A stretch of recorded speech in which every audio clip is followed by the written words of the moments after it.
The church was old enough that it remembered other wars. Dark wooden beams arched overhead like ribs. The stained glass windows muted the daylight into something softer, almost forgiving. Eleanor had chosen this church decades ago for her wedding. Now it held her funeral. Everything was arranged precisely.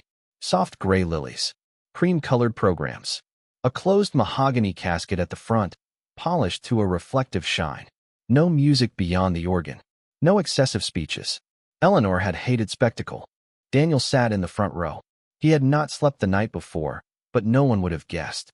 His posture was straight, his black suit unwrinkled. His hands rested calmly on his knees.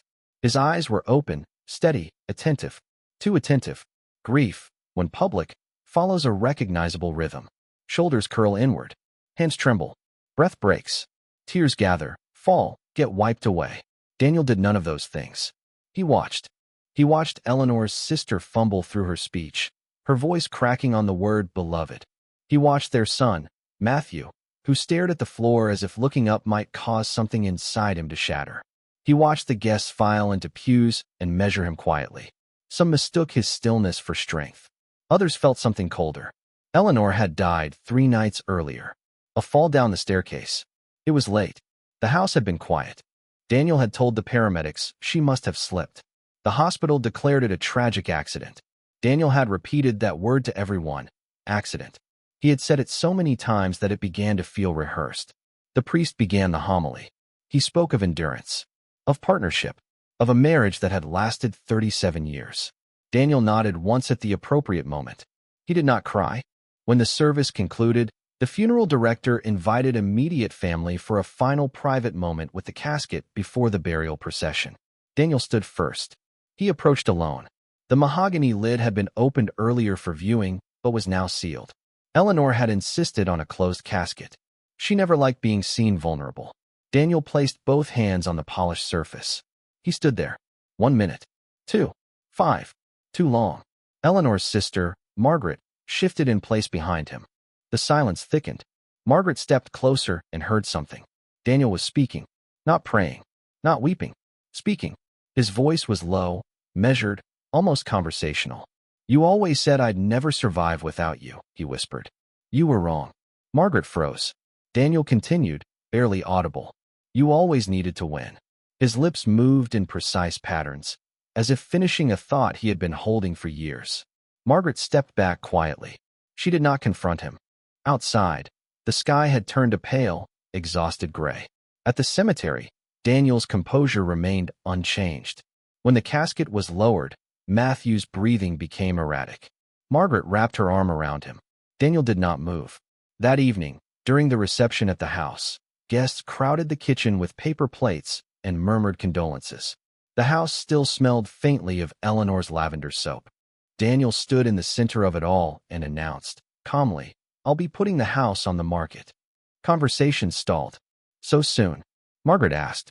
"There's no reason to stay," Daniel replied. "The past needs clearing." Matthew looked at him. "Mom's things are still here," he said quietly. Daniel met his son's eyes. "They're only things." Later that night, when the last guest had left and the kitchen was cluttered with half-empty wine glasses, there was a knock at the door. 2 officers stood outside. Daniel's expression did not change. "We need to ask you a few questions," one officer said. A neighbor across the street had recently installed security cameras. The system recorded continuously. 3 nights ago, around 11:42 p.m., the camera caught movement in Daniel's front window. It showed Eleanor ascending the staircase. It showed Daniel standing at the top. It showed Eleanor losing her balance. It showed Daniel watching. He did not move forward. He did not reach. He did not call out. He stood still for 7 full seconds before descending. 7 seconds can be long enough to save someone. Daniel listened to the officer explain this in a neutral tone. "It's possible," the officer added, "that you were in shock." Daniel nodded slowly. "Yes," he said. "That must be it." But Margaret remembered his whisper at the casket. "You were wrong." Daniel had not failed to cry. He had simply already finished grieving. The town of Blackwater Cove carried grief differently. Here, news traveled slowly, but memory lingered forever. When Margaret Holloway passed away, no one was surprised. She had been ill for nearly a decade, her body diminishing but her voice remaining sharp. Margaret had been a formidable woman. Precise, demanding, impossibly controlled. Her daughter Clara had grown up in the shadow of that control. The funeral took place in a white chapel overlooking the ocean. The waves moved quietly against the rocks below, as if respecting the occasion. Clara arrived early. Her dress was black, tailored, elegant without being flashy. Her hair was pinned perfectly. Her makeup was understated but deliberate. She looked composed. Some might even say luminous. She greeted guests at the entrance, thanking them for coming. She corrected the florist when a ribbon displayed the wrong middle initial. She adjusted the seating cards. She did not look broken. During the service, Margaret's friends spoke fondly of her strength. She was a pillar, one woman said. She never took nonsense, said another. Clara listened with her hands folded neatly in her lap. She knew which stories would be told and which would remain unsaid. When her turn came to speak, she approached the podium with steady steps. Her voice did not tremble. My mother, Clara began, was a woman who believed discipline built character. A few guests nodded approvingly. She believed weakness was a choice. The words hung. She believed that love was something you earned. Silence. Clara continued. She always got her way. The phrasing was subtle, slightly sharpened. She described her childhood in vague but carefully chosen language. Structured, demanding, focused. She did not mention locked bedroom doors, or withheld affection, or the silence that followed mistakes. When she finished, there was polite applause. As she stepped down, she exhaled something that sounded almost like laughter. Not joy, release. After the burial, at the reception in Margaret's home, an elderly neighbor approached Clara. You must be devastated, the woman whispered. Clara paused. Her eyes softened, not with sadness, but with something closer to relief. No, she said quietly. I'm free. The word startled the neighbor. Free. 2 days later, the lawyer gathered close family for the reading of the will.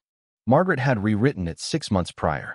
The house, the savings, the coastal property, all transferred entirely to Clara. On one condition, Clara had been required to move back into the house and remain there until Margaret's death. No assisted care facility. No nurses beyond daytime visits. Margaret had insisted on Clara's presence. Clara had complied.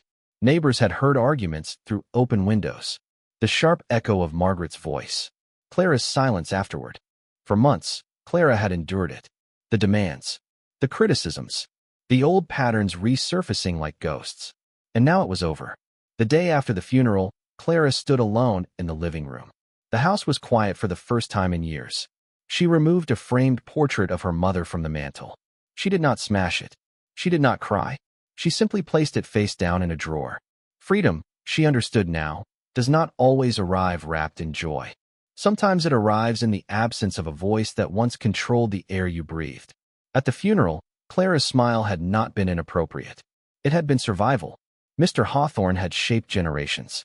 As principal of Northbridge Academy for nearly 30 years, he had enforced order with unwavering authority. His reputation was immaculate. His discipline legendary. His funeral filled the cathedral. Former students returned from distant cities. Teachers stood in solemn rows. The widow, elegant and fragile, sat at the front. Near the back of the cathedral sat Adrian Vale, 35 years old, pale, hands clenched tightly in his lap. He had not returned to Northbridge since graduation. 20 years earlier, at 17, he had stood in this same cathedral during a school ceremony and been called forward for public reprimand. Accused of cheating. The evidence had been circumstantial. The humiliation had been absolute. Mr. Hawthorne had announced it in front of the entire senior class. The scholarship Adrian depended on was revoked. The rumor spread. Adrian left town within weeks. He never returned. Until now. During the service, speakers praised Hawthorne's integrity, his commitment to justice, his belief in character. Adrian felt the old heat in his chest. When the priest invited anyone who wished to share memories, Adrian stood. The cathedral fell quiet. He walked slowly to the podium. His voice trembled, but not from weakness, from restraint. I was one of Mr. Hawthorne's students, he began. The widow smiled faintly. He taught me something unforgettable. He paused. He taught me how easily a life can be altered. The smile faded. Adrian described the accusation, the public disgrace, the loss of opportunity. I was 17, he said, and you didn't ask if I was innocent. A murmur moved through the pews. You decided I needed a lesson. The widow rose, whispering urgently to the priest. But Adrian continued. I spent years imagining this moment. Imagining confronting you. He turned toward the closed casket. And you never had to answer. The cathedral air felt heavy. I wanted you to suffer, Adrian admitted quietly. But you never did. His voice broke. And now I'm left holding something that has nowhere to go. There was no screaming. No chaos. Just a stillness that felt fragile. Adrian stepped down. As he passed the casket, he placed a folded letter on top of it. He did not look at anyone. He left before the burial. Later, the widow found the letter. She read it alone. It contained no threats. No accusations. Only one line. I forgive you, but I cannot undo what you did. She folded the letter carefully. For the first time that day, she felt doubt. And doubt lingers longer than praise. The funeral for Professor Harold Klein was scheduled at 11 in the morning, though most people arrived early. He had been a literature professor for over 40 years. Quiet. Brilliant. Mildly feared. The type of man whose silence in a classroom could feel like an examination. The chapel was small but full. Faculty members sat in careful rows. Former students filled the back. His widow, Ruth, remained upright and composed, fingers locked tightly around a folded handkerchief. In the second row sat a woman no one recognized. She wore a simple charcoal coat. No jewelry. No hat. Her posture was rigid, as if she were bracing against something invisible. She did not speak to anyone. She did not cry. She watched the casket with unwavering focus. When the first eulogy began, she lowered her head but did not close her eyes. Her gaze drifted slowly across the room, assessing faces. At one point, her expression shifted. Not grief. Recognition. After the service, when guests lined up to offer condolences, the woman did not approach the widow. Instead, she waited. Patiently. When the crowd thinned, she stepped forward. Mrs. Klein? She asked softly. Ruth nodded. I was one of Harold's former students. There was a tremor beneath the politeness. Ruth offered a faint smile. He loved his students. The woman's lips tightened. Yes, she said. He did. The word lingered strangely. Ruth felt something subtle, not accusation, not warmth, but a weight. I was in his evening seminar, the woman continued. He always said literature was about truth. Ruth nodded again. The woman stepped closer. He told me once that some truths are too fragile to survive exposure. Ruth's hand tightened around the handkerchief. The woman's eyes did not waver. I believed him, she said. There was a pause long enough to feel deliberate. Did you know, the woman asked carefully, that he continued hosting private mentorship sessions long after the university advised against it? The word mentorship felt contaminated. Ruth inhaled sharply. The woman did not raise her voice. She did not accuse. She simply stood there, allowing implication to fill the air. I came today, she said quietly, to see if I imagined it. Ruth's composure fractured. You're mistaken, she whispered. The woman shook her head slowly. I'm not. There was no scene, no shouting, just two women standing beside a coffin, holding entirely different versions of the same man. I don't want money, the woman added. I don't want attention. Her voice thinned. I just needed you to know. Then she turned and left. Ruth remained motionless. The carefully preserved image of her husband began to splinter. That evening, alone in their bedroom, Ruth opened Harold's locked desk drawer for the first time in decades. Inside were letters. Dozens of them. Handwritten. From former students. Some grateful. Some intimate. Some pleading. Ruth sat on the edge of the bed until midnight, reading words she had never been meant to see. At the funeral, no scandal erupted. No accusations were made publicly. But something had shifted permanently. Grief became contaminated. And once contaminated, it never returns to purity. The funeral for Lucas Rivera took place in a suburban community center rather than a church. Lucas had been young. 28. A construction accident, the official report said. A miscalculated step. Faulty scaffolding. His older brother, Mateo, stood near the photo display at the entrance. He greeted guests automatically, as if following instructions memorized in advance. Lucas's body lay in an open casket. His face was reconstructed carefully, almost peacefully. Mateo avoided looking too long. The room filled with co-workers and neighbors.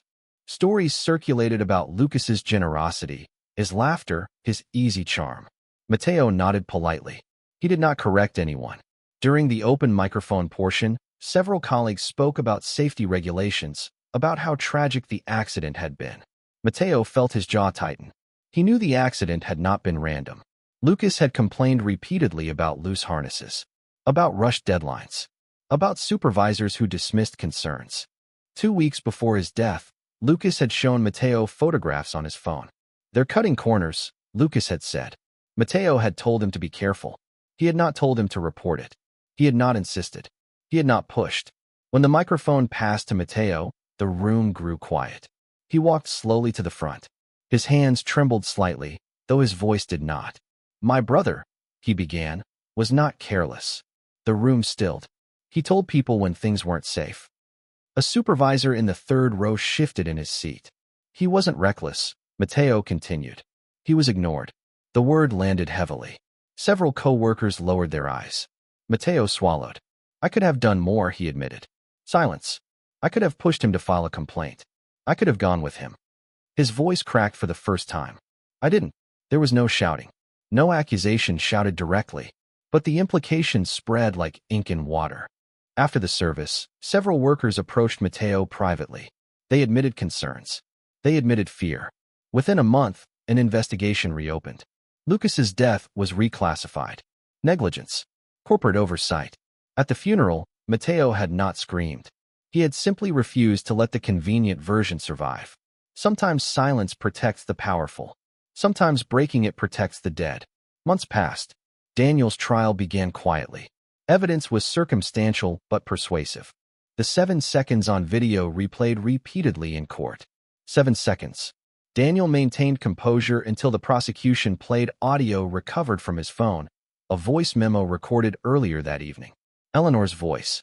"We can't keep pretending this is fine." The jury deliberated for less than 2 days. Margaret did not attend the sentencing. Matthew did. He did not cry either. Clara sold her mother's house within 6 months. Before leaving, she stood in the empty living room one last time. She expected triumph. Instead, she felt something more complicated. Relief can coexist with grief. Freedom can feel heavier than captivity when you no longer have something to resist. She locked the door and did not look back. Ruth withdrew from public events. She did not confront the woman from the second row again. She did not expose her husband's secrets either. She carried the knowledge quietly. Grief layered with doubt becomes something private and unshareable. Mateo attended every safety hearing. He spoke calmly. He refused theatrics. Lucas's name became attached to new regulations. It was a small victory, but victories built from funerals always taste faintly metallic. Adrian, the former student, never returned to Northbridge. He did not know whether the widow had read his letter. He only knew that speaking had emptied something corrosive from his chest.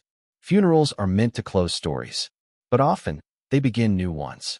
They strip away rehearsed identities. They force the living to confront versions of the dead they never agreed upon. In the hush of a chapel, in the weight of a coffin lid, in the finality of soil hitting wood, truth finds small openings. Not always loudly, not always publicly, but inevitably, because death does not erase history. It only removes the one person who could argue against it. And sometimes, that is when the real story finally begins. The funeral of 18-year-old Caleb Morris took place in early winter, when the ground was too hard to dig easily. Snow rested lightly along the cemetery paths, not enough to cover the earth, just enough to make everything look muted. The sky was a pale, indifferent gray. Caleb had died in a car accident. The official story was simple: speeding, late at night, loss of control. But everyone in town knew there had been another car. His best friend, Tyler, had been driving behind him, racing him. Tyler survived. Caleb did not. At the funeral, Tyler stood near the back, his face hollow, hands shoved deep into the pockets of his coat. He had not shaved. He had not slept. Caleb's mother, Diane, stood near the casket with a stillness that felt unnatural. Her grief was not loud. It was sharpened.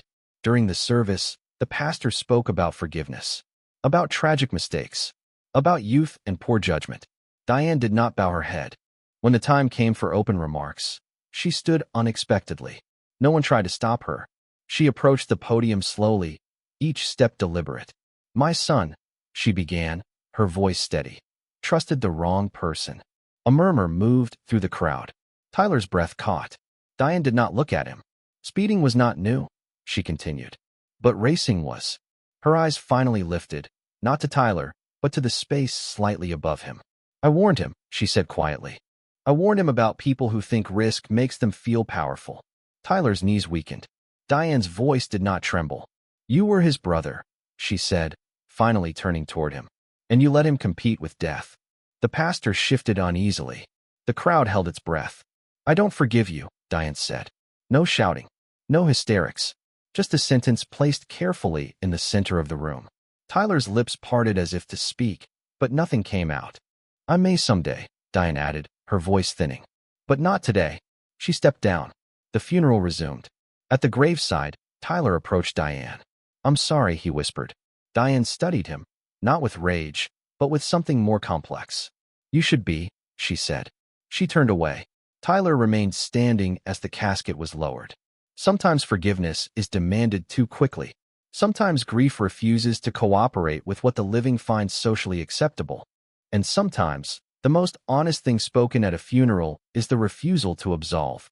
The funeral for businessman Richard Hanley was meticulously controlled. Private security. Press excluded. Closed casket. Richard had built a regional empire in logistics. He had also built enemies. The service was invitation only. Near the back of the chapel sat a young woman named Elise. She wore black, but not designer black. Her shoes were scuffed. Her hands clasped tightly around a small manila envelope. She had never met Richard, at least not formally. The widow delivered a polished eulogy about innovation, leadership, and generosity. Elise listened with a faint expression that could not be interpreted easily. When the widow stepped down, the service moved toward its conclusion. That was when Elise stood. Security noticed immediately. She walked forward without haste. I'm sorry, she said, her voice calm but clear. This won't take long. The widow froze. Elise placed the envelope on top of the casket. My mother worked for your company, she said. The room tightened. She signed an NDA before she died. The widow's composure faltered. Elise continued. She signed it because she needed health insurance. Security stepped closer, but Elise did not raise her voice. She also signed it because she was told that speaking would ruin her career. The widow whispered something to an aide. Elise looked directly at her. I'm not here to sue, she said. I'm not here to cause a scene. Her voice grew steadier. I just wanted you to know that the foundation you're announcing today was funded with money saved from settlements. Gasps, but quiet ones. Elise stepped back. I won't open the envelope, she said. You can. Security escorted her out gently, avoiding spectacle. The funeral ended with polite applause. But later that evening, in the privacy of her office, the widow opened the envelope. Inside were copies of complaints, medical records, emails, and one photograph of a younger Richard standing too close to an employee. The foundation announcement was postponed indefinitely. No public scandal erupted immediately, but the envelope existed. And once something exists in writing, it resists burial. Funerals are built like stages. Rows of seats. A focal point. A program. They are designed to present a clean narrative. A life summarized. Edges softened. Conflicts omitted. But grief is not architecture. It is weather. It moves unpredictably. It exposes what walls try to conceal. In quiet rooms, secrets press against silence. In front of polished coffins, unresolved truths find breath. Some funerals collapse under revelation. Others absorb it quietly and carry the fracture forward. Because death does not automatically sanctify. It does not automatically erase harm. It does not automatically demand forgiveness. The living are left with the complicated remains. And sometimes, in the stillest moment of a service, the real eulogy is not the speech given at the podium. It is the truth someone finally decides to say. Funerals are designed for closure. They provide structure, ritual, order, but they also reveal what the living have carried quietly for years. In the silence of a church, in the weight of a eulogy, in the space beside a coffin, truth slips out. Sometimes it comes as relief. Sometimes as exposure. Sometimes as a whisper only one person hears. The dead no longer defend themselves. And the living, for a brief moment, stand unmasked.